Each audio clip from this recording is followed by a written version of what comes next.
Welcome to Breaking Banks. Welcome back to Breaking Banks, the world's #1 fintech podcast and radio show. This week, we return to the future with an interview with Zoltan Istvan. Zoltan, if you don't know, ran for president a couple of times as a transhumanist candidate. This week, Rob Tercek and I from the Futurist podcast dive right into what it means to be a transhumanist, the philosophy and ethics of transhumanism, AI, robotics, and so forth, and what the future world is going to be like. We get real sci-fi, but it's a great episode. Join us for this week on Breaking Banks and the Futurists. Hey, welcome back to the Futurists. I'm Rob Tercek, and I'm with my co-host, Brett King. And what we're interested in is finding out from the people who are thinking about, conceiving, visualizing, and inventing the future. We want to understand exactly what makes them tick, what motivates them to do what they do, and how do they do it. And this week, we've got a superb guest to join us. He is an entrepreneur, a business person who's started and owns many businesses. He's also a transhumanist, a journalist, and a two-time candidate for president of the United States. I'm so thrilled to have you here, Zoltan Istvan. Welcome to the Futurists. Woohoo! Thank you so much for having me. Thrilled to have you. Now, you've been all over the place. You just got back to California, right? So tell me about your recent travels. Well, sure. I was in Germany at the To Be Ahead Futurist Congress, speaking on transhumanism at BMW World, which was amazing because BMW World was an amazing place to speak. And then I actually took my mother back to Hungary, who hadn't been there for 20 years, and she escaped with my father, who passed away in 1968. And literally, they were kind of like freedom fighters, had to leave the communist regime. So here it is, the Russians again causing problems. But it was very interesting to take my mother back to Hungary and Budapest and let her see that. So I had a great time traveling around Europe the last few weeks. Excellent. And you just finished a degree at Oxford, right? Well, I'm actually in the middle of the degree at Oxford still. Okay. So yes, thankfully, because I love being there. It's like, once you're there, you just want to be a full-time student forever. Yeah, I'm doing a master's degree in philosophy with a specialty of ethics. Very cool. We'll certainly have an opportunity to talk about both of those things. Yeah, we'll certainly have an opportunity to talk about ethics in tech and ethics in AI and in transhumanism. But before we jump into that, I want to ask you a really straight up question, which is, what is transhumanism? Can you give us your definition of it? Well, sure. And there are, of course, many definitions, but the Latin would say that this is beyond human. Transhumanism is beyond human. But what I like to think about is in terms of technology in the body. Transhumanists want to go beyond what is the physical form, what is biology. So we want to integrate ourselves with technologies into ourselves. And so it can be anything like exoskeleton suits that might let you climb Mount Everest, or even something as simple as driverless cars where you use it all the time and it really changes your life. But I like to think of transhumanism as the most radical 10% of the technology that is out there right now. And that way, transhumanism can always kind of evolve. The most radical 10% of the technologies out there right now. And what you're driving at is that this is technology that would somehow extend or enhance or augment human capability. Yes, 100%. With the specifics, and you'll hear this from a lot of transhumanists. Many transhumanists would like to overcome biological death as kind of a primary concern. But a lot, the much larger field is just adaptation, cyborgism. How do we use technology in our lives, like virtual reality, to kind of become almost a different species, or at least interpret ourselves differently. But that sorry, can I jump in? We talk about technology, but you're also talking about the technology of biology, right? Such things as obviously gene therapy is a way for us to improve humanity, but things like transgenics, where we might actually incorporate some characteristics of other species in our genes, as well as the cybernetics you talk about, right? Yeah, no doubt. And, transhumanism can incorporate genetic editing versus artificial intelligence and everything in between. And there, a huge push is for genetic editing to enhance ourselves. But I would say, like, if you really ask the 100-year future, it does start eliminating biology entirely as something that's more fragile, more complicated, maybe something that's kind of terminal. It always wants to, cellular nature is terminal. And so most transhumanists would say the far future, out a century or so, is going to be ones and zeros or silicon or graphene and things like that, and not incorporate biology, not probably even incorporate carbon, things like that anymore. So this is what they mean when they say to transport or migrate your consciousness to a non-biological substrate. You're talking about basically transporting my consciousness to a chip like silicon. Well, that would be the end goal, something a couple hundred years in the future. I don't want to, maybe it's possible here in 30, 40 years. They're already doing some experiments in Silicon Valley with brainwave interfacing and consciousness and telepathy and things like that. So maybe we'll get there a lot faster. But yes, there's no question that we want to move away from biology, which in the end is just something that kind of evolved. And while it's been magnificent for the human race, and we've had a great chance to experience the world, whatever, it really doesn't satisfy transhumanists in the sense that we all die after it. And the only thing that really carries on is our progeny. What we want is something where our consciousness, our sense of self, our identity doesn't get extinguished. And that really has a lot better chance of being metal, of being ones and zeros, something that's silicon-based, something that's based on where it has a longevity that's much longer than what we consider the frail world of biology. It's really interesting, actually, that if you think about like the Fermi paradox, one of the elements of the Fermi paradox is that maybe all intelligences are now AIs in the broader galactic community, because that seems like the best chance you have at permanence of retaining consciousness because of the risk to biology. So I think that's an interesting element aside of, we're obviously going to come to some fork in the road at some point in the future, whether it's 100 years or 200 years from now, where you will have this decision to make. Does humanity evolve into machine basis, or is there value in keeping the biological entity? And this is certainly clearly still a debate amongst transhumanists as well. Yeah, no doubt. And let me just say, I think the AI age is coming, but it's going to be far shorter than people realize, maybe 15 or 30 years. And then there's something else. Who knows? It might be the quantum age, might be some kind of other age where things just really evolve into different types of, quantum matter, whatever, and quantum intelligence. But the point is that, yeah, it's going to go from biology to machine intelligence and then to something else and probably something else after that. But keeps getting smaller, more sophisticated, more complicated, more interesting. Now, to some of the folks that are listening, this probably sounds a little strange. They're probably saying, well, it sounds a lot like science fiction, which, science fiction is no stranger to the Futurist program. We are happy to indulge in it. But that's not what we're talking about. We're actually talking about something that you can see happening around us today.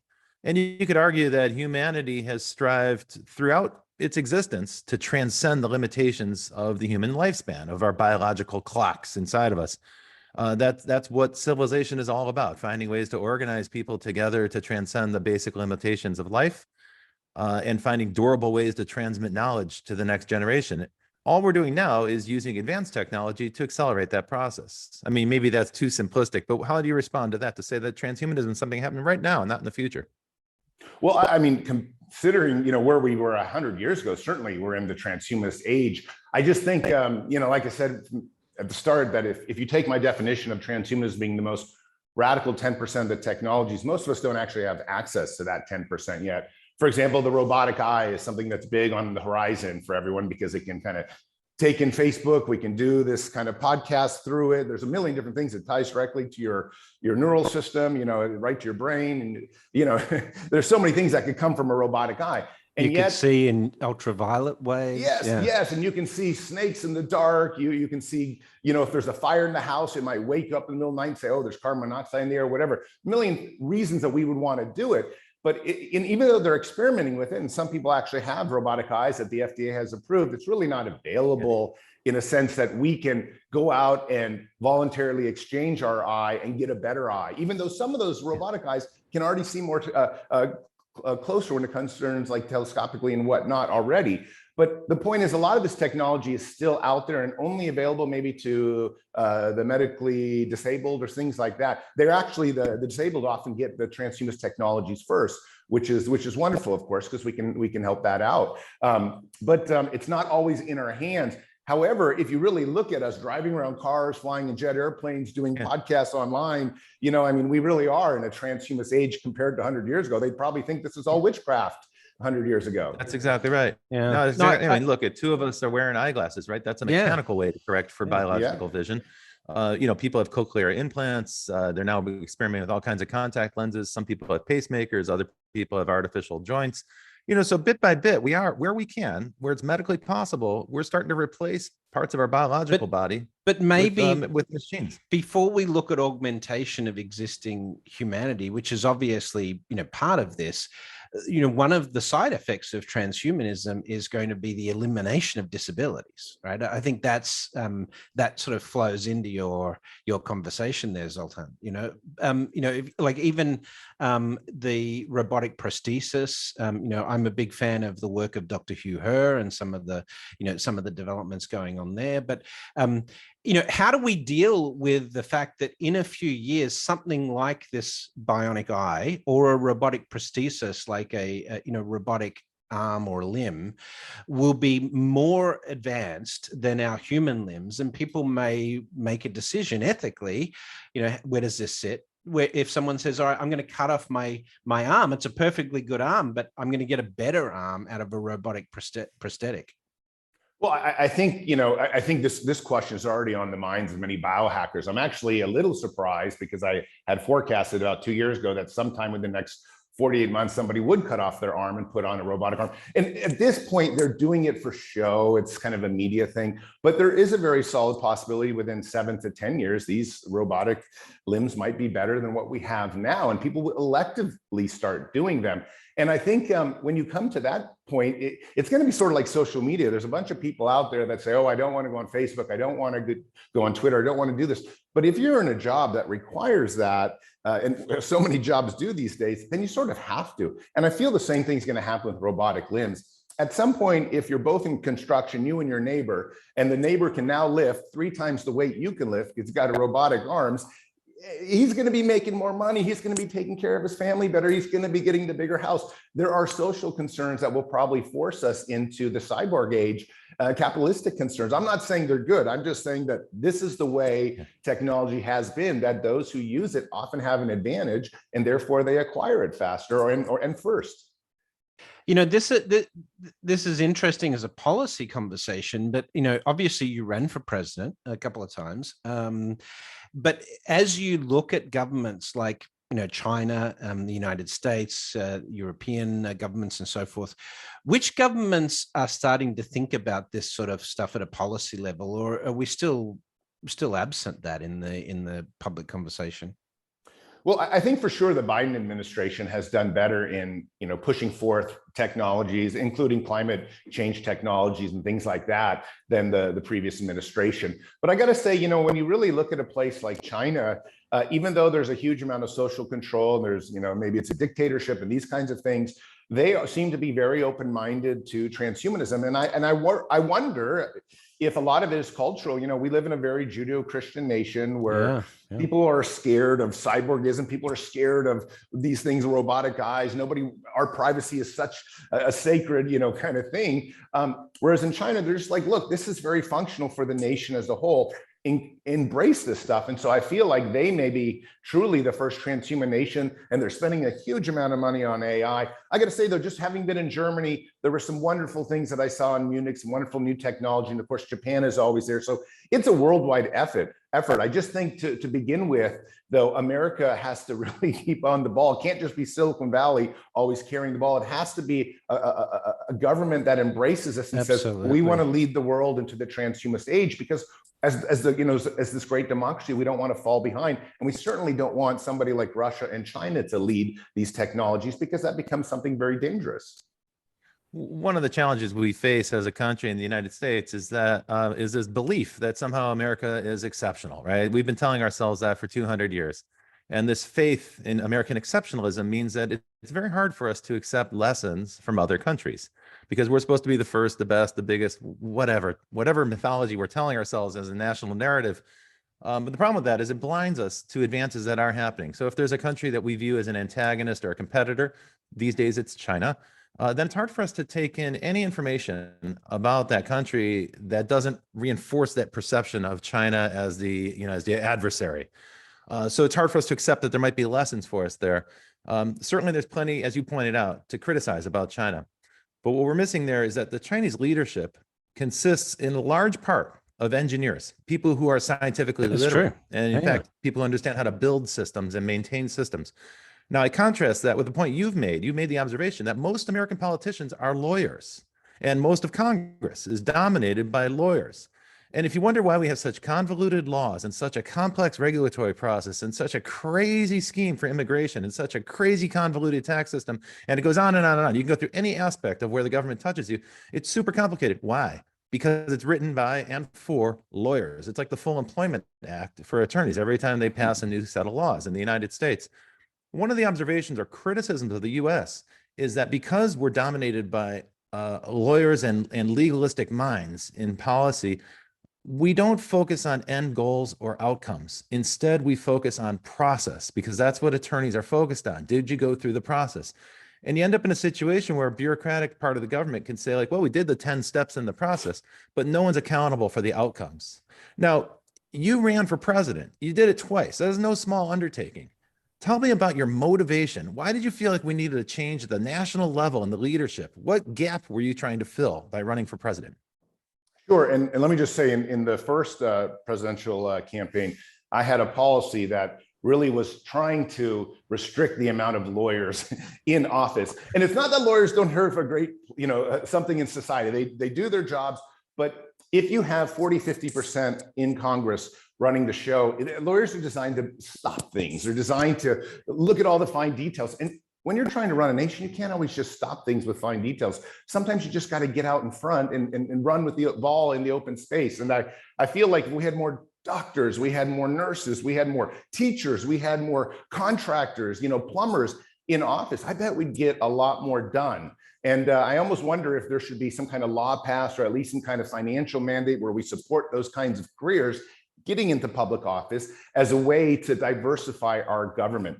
But when you run for office, first off, it's takes a huge toll both on your family and your personal life, and it's a little hard to be on the camera all the time and doing these things. But I think the main reason I ran is because there are no politicians out there talking about the big questions. None of them are addressing genetic editing. None of them are addressing AI. At least they're not addressing it in a very specific way. When you, for example, had the presidential debates, you didn't hear big giant questions about AI. And I can tell you, we barely had a conversation on UBI and things like that. Right? Yes. And I can tell you, at Oxford, in the philosophy department, the biggest question right now is artificial intelligence.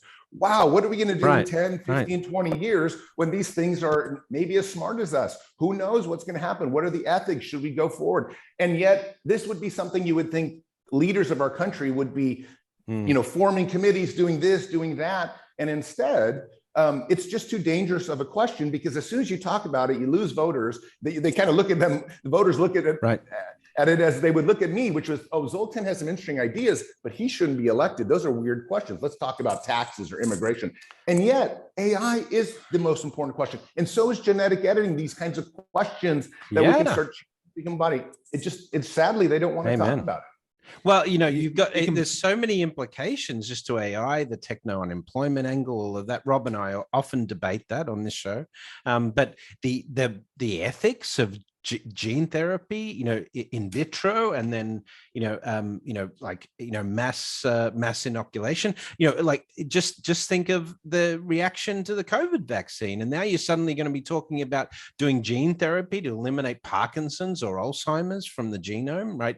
How's that going to play out from a policy perspective? But we are going to have to deal with this at some point in the next few years. We're going to have this debate. So the longer you're talking about it, the broader you you can get in terms of consensus building on this, the easier path to policy. So I don't get the whole avoidance of this. I get it from a politics perspective, but it's like cutting off your nose to spite your face. And this is one of the reasons that I think China is going to have significant advantages in the 21st century, because this sort of stuff they see as elements to enable China to outperform the United States economically and intellectually, and yeah, so that's a real they concern, particularly when right? it comes to AI, right? When it comes to AI, the nation that gets to a real nationwide scale AI that embodies their cultural values and their way of thinking, in a way, that's a new arms race. Right? They'll achieve a kind of supremacy, and everyone else is going to have to catch up. I know you've written a bit about that. Share with us your views, Zoltan. Well, no, it is an arms race. And I mean, when you talk about it,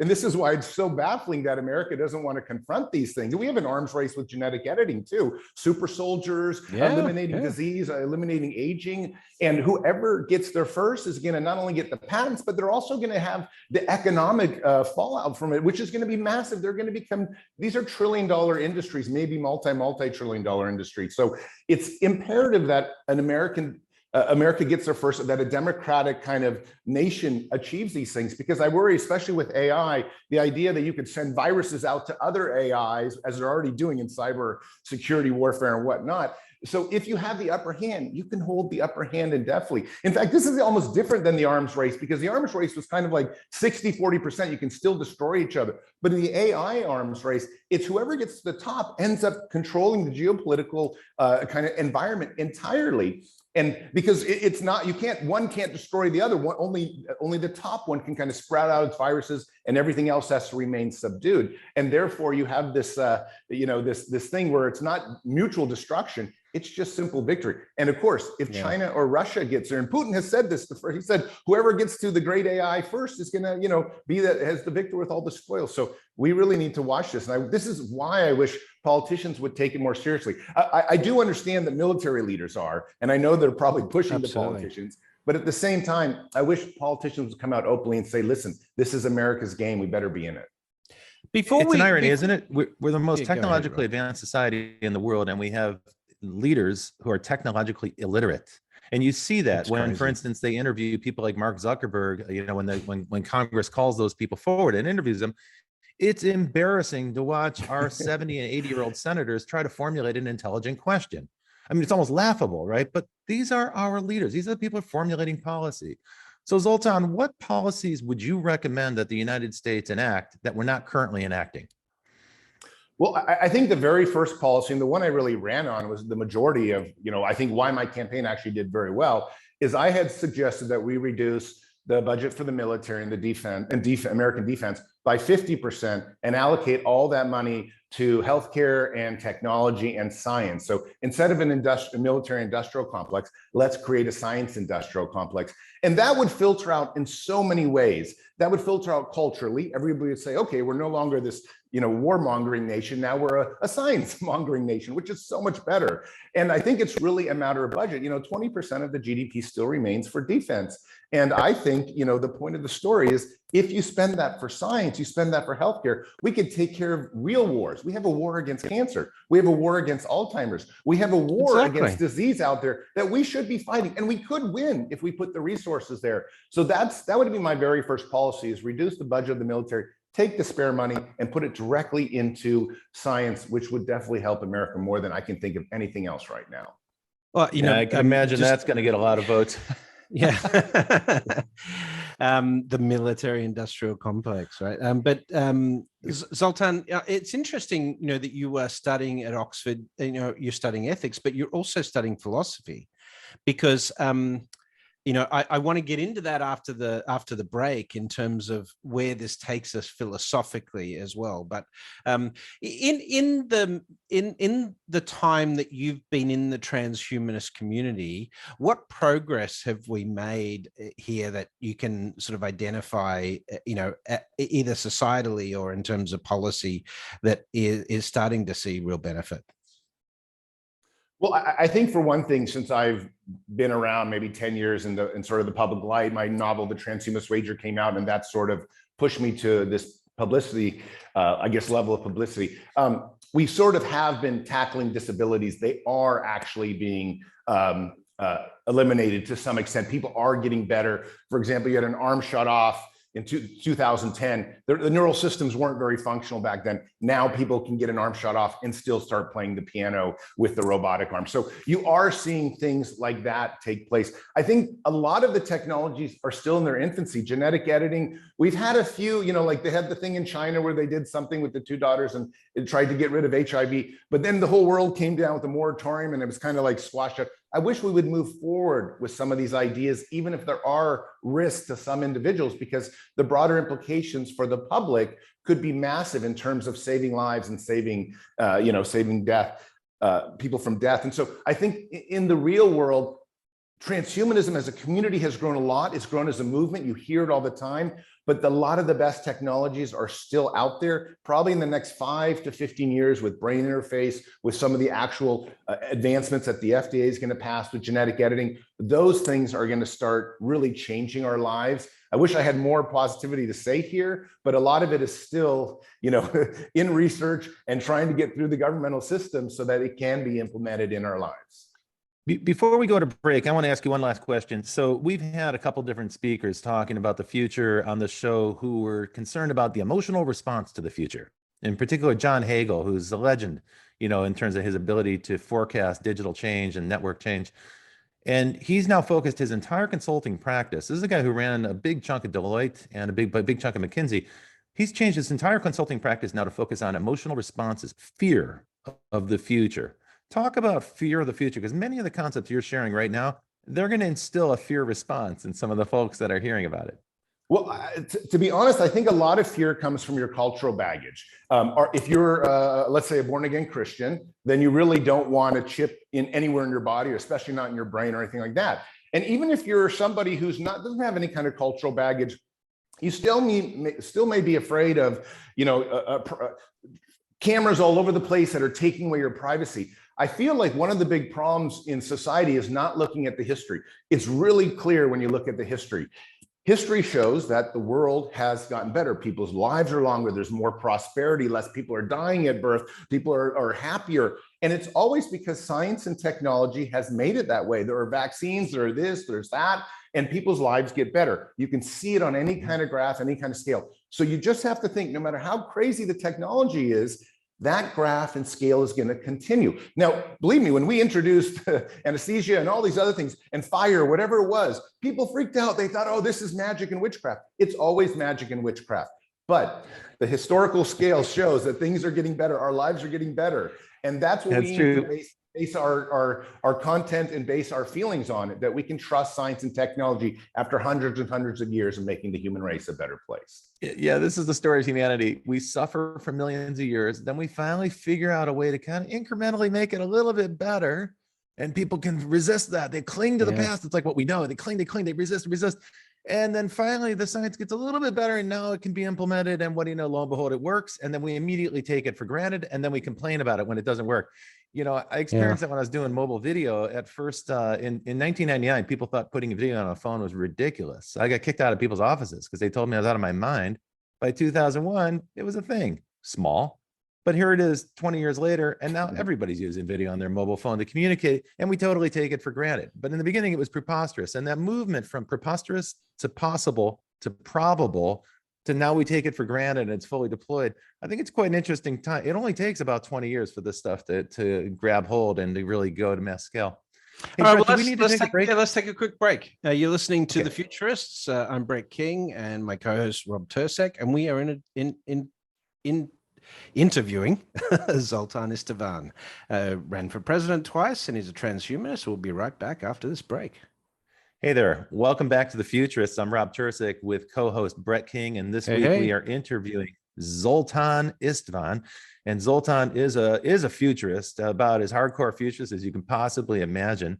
One of the main concepts that he has developed, he's got a lot of interesting ideas. If you look at his Wikipedia page, you can read about all of them.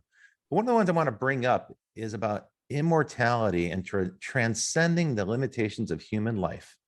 And the acronym here is TEF, and it stands for teleological egocentric functionalism. So Zoltan, tell us a little bit about the TEF. Sure. Well, TEF is the philosophy that's based in my novel, The Transhumanist Wager. And basically, it's just kind of broken down through the words. Teleological means something that's of design. Egocentric means it's based on the individual. And functionalism means it's rational and reasonable. And so it's almost like a fun version of the scientific method.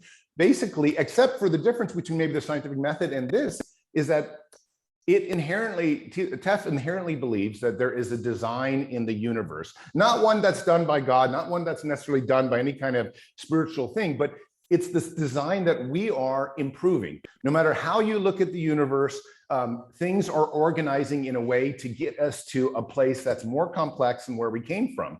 And that place, for many transhumanists, the very first stop is to try to overcome death. And the reason we want to overcome death is because we love life. We think life is great. We don't want to, we just don't want to die and then it's kind of gone forever. We spent our 80 years here. So TEF's first and kind of foremost thing that it advocates for is really that in this design, in this evolution of humanity into whatever kind of transhuman being we're going to become, we're trying to overcome death biologically so that we can continue this journey of whatever we're going to go into.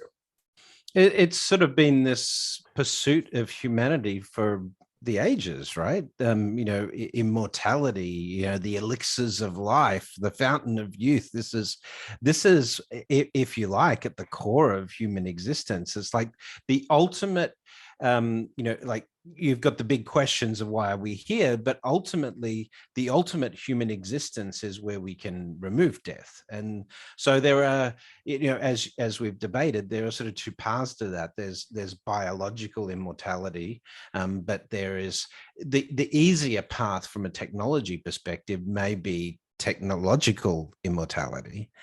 But where do you lie in terms of the issue where that enhancing or augmenting humanity could potentially create two classes of human, because either based on the cost of these enhancements or augmentations, or based on, say, religious beliefs or moral or ethical considerations, some people may not want to be enhanced. And you could have like a fork in humanity in terms of our evolution. Well, let me just say first, I almost think we already are in two classes. The rich on average live 25% longer than the poor. And then the things they have access to, good, clean food, clean water, housing, it's already completely, in my opinion, an unfair system, which is why I've been a big supporter of universal basic income, but that's another story.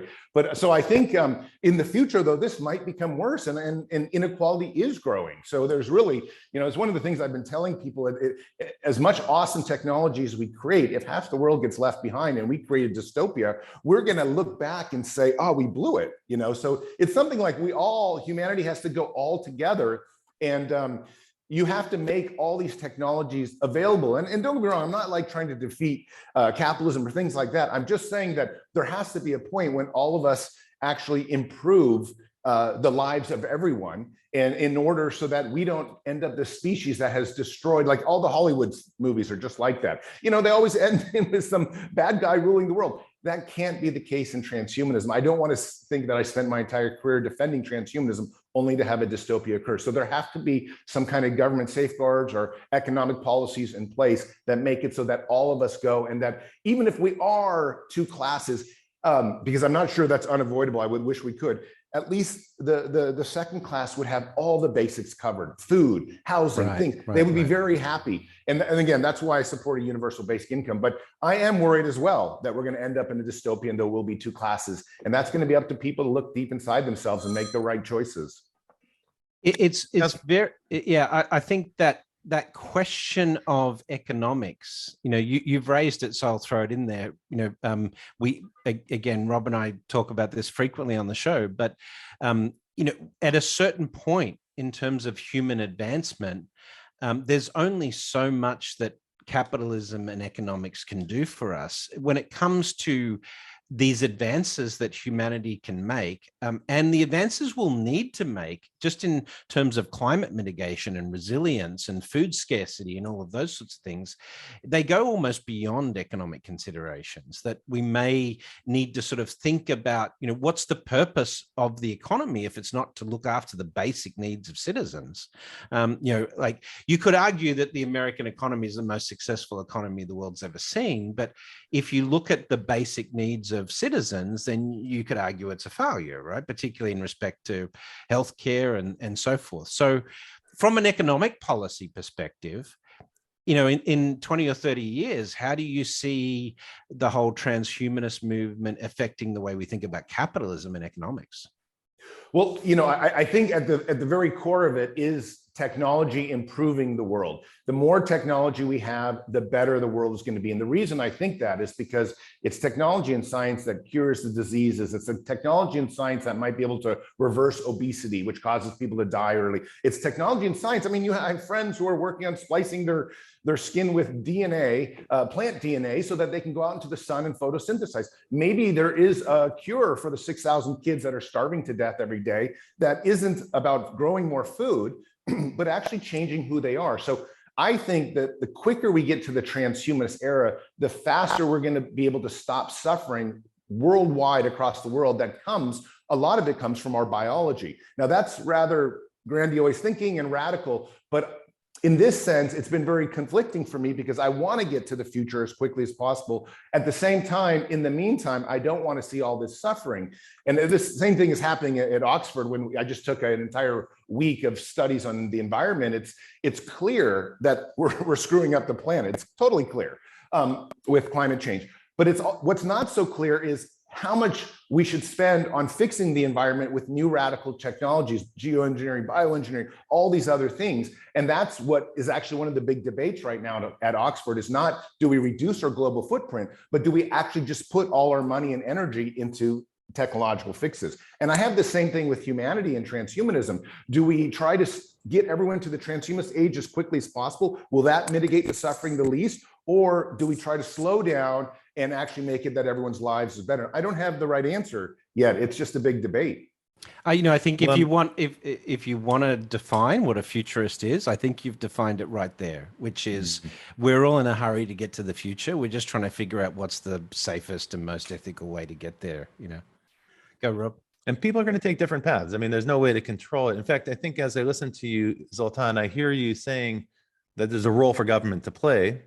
And some of the folks listening to this might sort of react to that because we've been primed to react to any definition of government being active or taking a role in industrial policy, for instance, in a negative way, because we've been indoctrinated for 50 years with this neoliberal concept that, government should be small, enterprise should be free, markets should be free, and so forth. That's been the dominant, if you say, economic theory, but you can actually say it's kind of the dominant philosophy of governing, right? We've turned the whole perspective of government into an economic exercise. It's all cost and benefit, and should we spend here and should we not spend there? Where I don't think prior to the 70s that was how they viewed government. Government was there as a check on the wildness of business. The more radical impulses of business, and business was out of control. I think at this stage right now, with global companies that are so large that their valuations exceed the GDP of most countries on the planet, I think it's safe to say we're back in the Gilded Age, right? We're now in a technological Gilded Age, and these countries are hard to manage. They're almost unregulatable. Kim Stanley Robinson calls them transnational corporations. I think that's a great way of thinking because they transcend sort of national boundaries and national. Yeah, I call them globe-spanning information empires, right? They are empires. They're accountable to nobody. The U.S. government is having a very difficult time formulating regulatory policy. It's an open question of whether our Federal Trade Commission can even regulate the companies at this scale. So we're right in the middle of politics, philosophy, and economics. And I want to turn it back to Zoltan to tell me a little bit more about your philosophy of government and your philosophy about free markets. How do you respond to a free marketeer who says, "Oh, you're just a guy, you're shill for big government. You want to control business"? Well, I think one of the big, and you kind of mentioned this, is one of the most important laws in the books is our view of how we deal with monopolies. I also agree with you that technology companies have simply become too large, unmanageable, and they just can't even be regulated.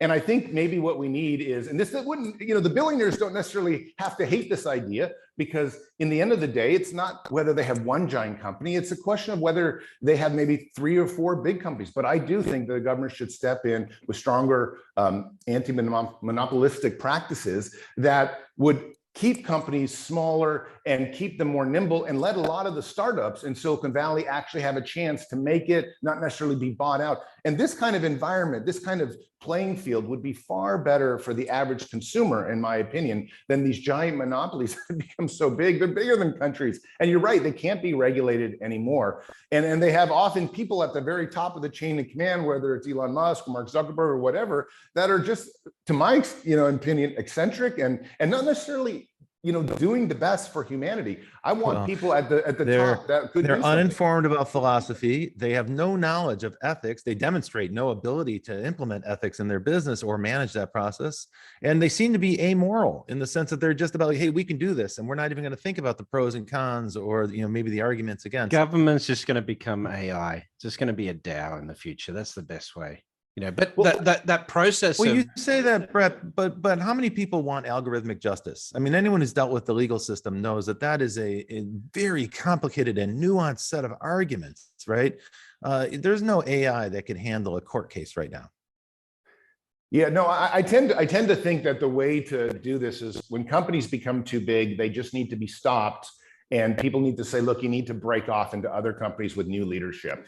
And, as an entrepreneur myself, it's like, yes, that sucks, but I'm still going to be able to make all the money that I want to make. It's just not going to be as easy. And yet for the consumer, that might make all the difference, because instead of one Google, you might have 4 different kinds of search engines who are then competing and making the process better. And who knows, maybe with that kind of competition, the companies might become even bigger and better than they had. It's really just a question of, because I got to be honest, like given how I'm a believer at this point that social media might be akin to something like smoking. I bet in 10, 15 years, we're going to wake up and say, wow, this is actually a sort of a disease, and we need to regulate it on a real way, because it's hurting people's lives. I see my mother, who's 75 years old, and she's on Facebook, and she believes what she reads. It wasn't designed, and they know that. And maybe you and I and Brett don't think that way, but there are so many millions of Americans that are being true. And I feel like somebody needs to step in and say, just like they stepped in with smoking, hey, this is bad for you. It's bad for the country. It's causing division. We're on the brink of, sometimes it seems like a civil war. This can't be good. So therefore it needs to be stopped. And I think in that way, this is where a lot of my sort of libertarian inclinations fall apart, because I say, wow, we need someone to step in and make it so that we don't destroy ourselves just so someone else can make $1. Now, there's an interesting. Sorry, go ahead. Oh, go ahead, Brett. I'm sorry. No, I was just going to say, in the broader context of sort of the transhumanist movement and these things you're talking about, setting policy, reaching consensus, working out what is good for humanity, what is bad for humanity, the Humanity Plus movement and so forth. There's been some contention around this. So, one of the greatest challenges we've got is just formulating ethics when you have such, just look at the abortion issue in the United States right now, trying to get an agreement on what the ethics of early life is, and birth and women's bodily autonomy and those sort of things. Just the ethics of that is a massive minefield. How do we create an ethical, how do we get consensus on ethics when it comes to things like human augmentation, neural chips, all of those sort of things? Well, I think to begin with, you really need to take it more seriously. And that's a tough call, because how do you get someone to take it more seriously? But if you had somebody, a president really cared about this, they might say, go on national television, say, you know what, country's coming to a challenging time. We're seeing China do these crazy things, and ourselves as well. Let's form a committee, or let's form some kind of exploration of this stuff. Maybe an organization like NASA, except specifically that targets ethics simply. I mean, this is, I'm part of the Uhiro Center of Practical Ethics at Oxford. And that's what, Julian Savulescu did when he founded that institute. He's like, wow, the world needs more ethics. And so hopefully we will come to a time when we have a lot more people dealing and asking these questions. But right now, everything's being so politicized that I kind of feel like a lot of the ethics is getting drowned out, and the field of ethics is just not keeping up with Moore's law, which is kind of the fundamental problem. Is technology and science grow far quicker than we can even think about it. We can't do enough podcasts to talk about these issues, because in Silicon Valley, the next generation of chip is already being born, and it changes the dynamics of the conversation we're having today. And that I don't have an answer for. I just know we need more ethicists. Damn straight. So let's talk about the singularity, because where all this leads to, this arms race, this competition, this ever increasing pace of innovation, this all points to some form of superintelligence. Tell me a little bit about your view on the singularity.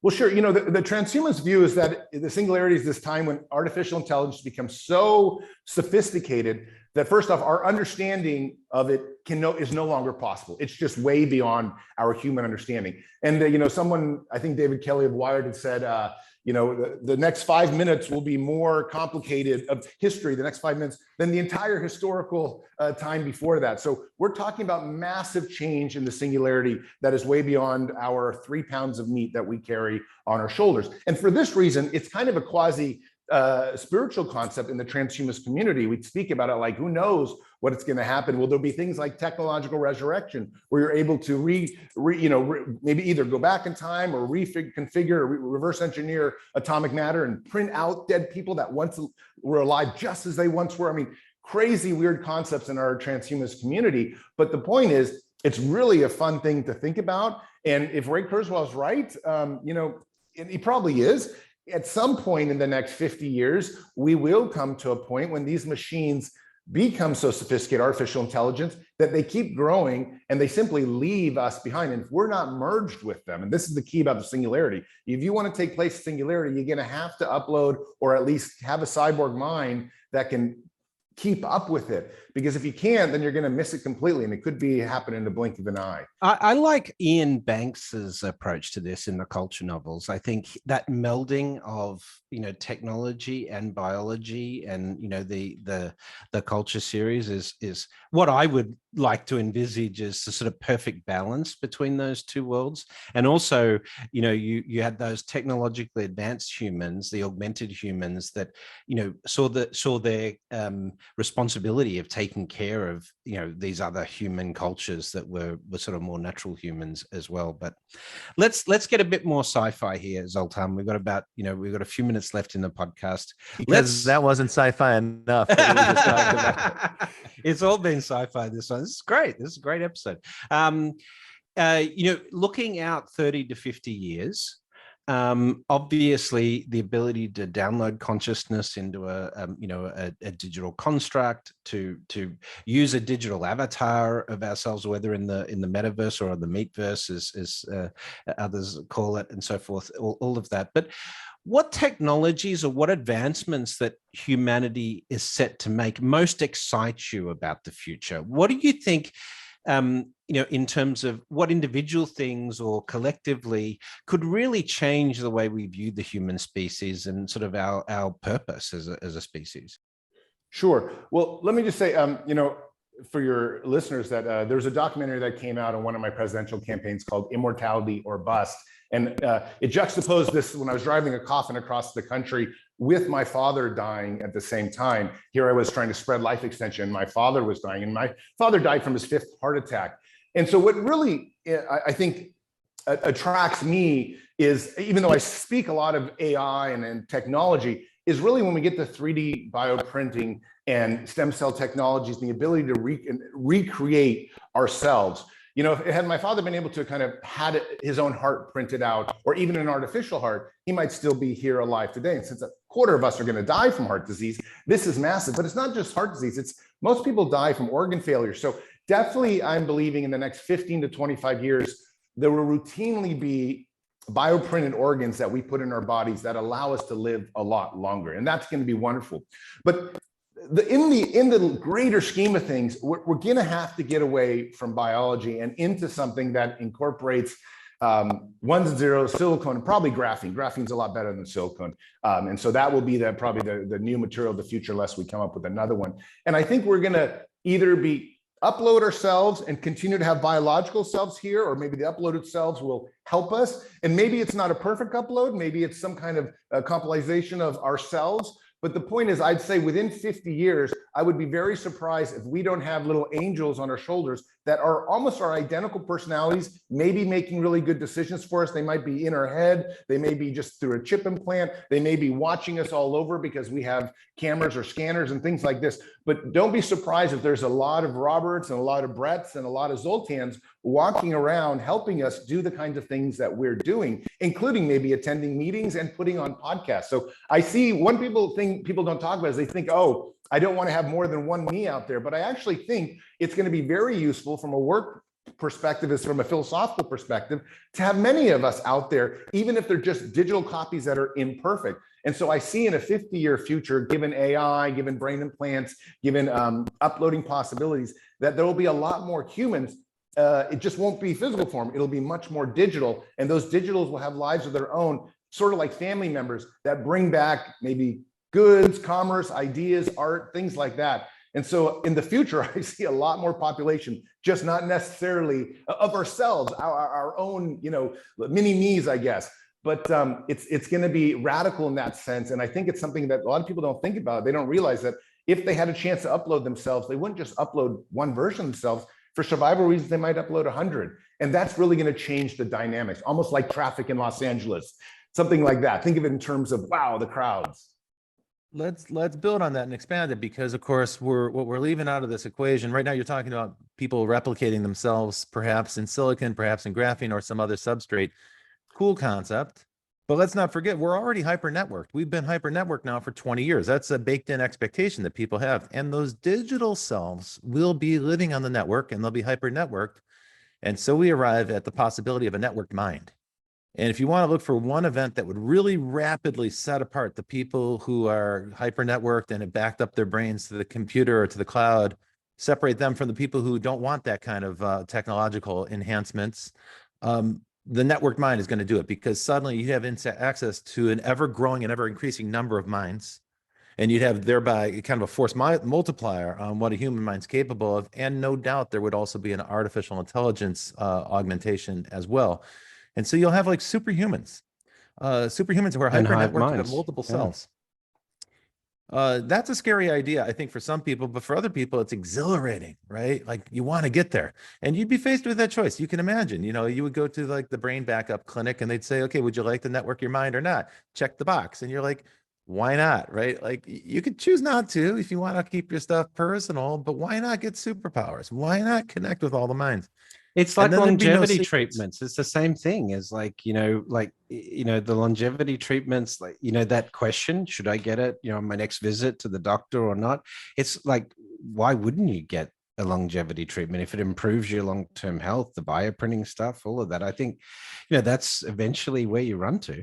Yeah, I mean, I would. Then you have the scenario of the rich Methuselahs, though, these like ancient geriatrics walking around who've been backed up and have all the power and money, and and I don't know, that's a kind of weird idea, the world populated with these 100-year-olds or 200-year-old people, but it's possible. Yeah, no, and I mean, I would personally do it. I just don't know if I would want to stay there indefinitely. I'm much more like about connecting with one other person. I would love to, like the future of love could be so amazing, because you might actually be in someone's mind and maybe you can then exit when you want. But I'm thinking in terms of soulmate kind of connections, that could be incredible what technology could actually do. And I think for religious people, it could be great. You might actually be able to commune in real time with, with your God or something like that. There's so many different things. And the same thing with, if you were, doing a PhD in archaeology, you might be able to immerse your brain in all the archaeological inventions or ideas that have ever been done and be an expert on it in a very short time, and then really be the best in your field. I mean, so the future of these things is amazing, but the privacy issues are so wild and scary that I think that's really what's going to keep a lot of people from saying, a lot of the ethicists up at night trying to figure out, well, what do we do about that? Yeah. So I know we're running out of time, but I just got a couple of questions. I want to wrap up with obviously what we can do to help the transhumanist movement and raise awareness. But where does this fit into the whole multiplanetary species thing? Obviously, we could our digital selves or our like technologically enhanced selves may be better adapted at living outside of the planet? Well, I think most transhumanists want to get off planet. I certainly do. I think that's one of the great things about it. But I think, in real time, what I would like to do is, I don't know if you know my history, but I sailed for 7 years, mostly around the world. I was alone on the boat a lot. And it was just amazing going country to country, reading books. I dream of a day when I can go from planet to planet in my own little spaceship. So that could be a possibility through transhumanist technology. And all of us then have this new world of exploration. The human race is expanding off planet. That's perfect. But I think, whether it's a digital self or not, I don't know if I'd feel very happy that my digital self is out there enjoying all this stuff and not me. And that creates the conundrum as well, because you're like, then the digital self really isn't me. It's almost like my brother. But, it's better than nothing, I suppose.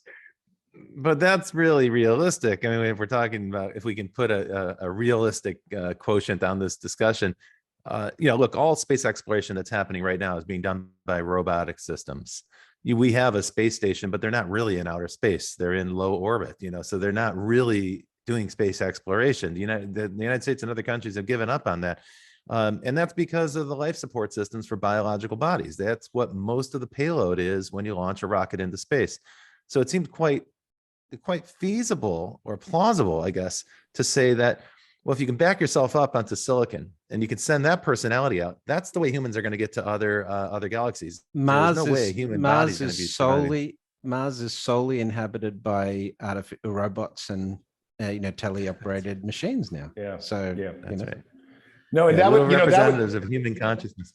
And I totally support that. I just would be sad that it's my digital version or robotic version and not me. But maybe they'll be able to figure it out, or maybe by then you could commune directly with that entity out there and you're thinking the same thoughts as one and the same. So who knows how it'll end up, but I think either way it's going to be very interesting, and it's good times.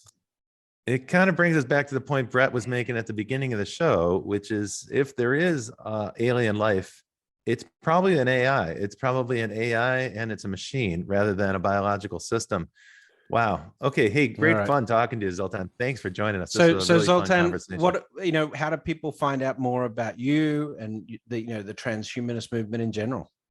Well, with the transhumanist movement, I think it's just best to Google it. There's news that comes out every day, but there's a ton of Facebook groups, maybe 100 on Facebook. So they're all transhumanism with some big groups. And with my work, you can just Google Zoltan Istvan, or my website, zoltanistvan.com, or I'm on all social media and I try to post every day something about transhumanism. So I'm there, you can find it. And of course, if your listeners want, just try to, Amazon Prime picked up this documentary, Immortality or Bust, about one of my presidential campaigns, driving a giant coffin across the country. It's a lot of fun. It's very sad because my father dies, but it really gives a good introduction, because we traveled across the country meeting all the transhumanists.